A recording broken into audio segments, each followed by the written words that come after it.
கமலம் அதில் தனம் பொழிந்து எழுந்ததம்மா நின்னுருவம்.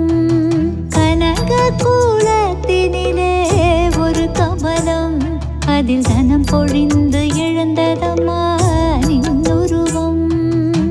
மனை மேல் மலரட்டுமே நீள்விழியும், மனை மேல் மலரட்டுமே நீள்விழியும், துணையே நிறையட்டுமே செல்வவளம்.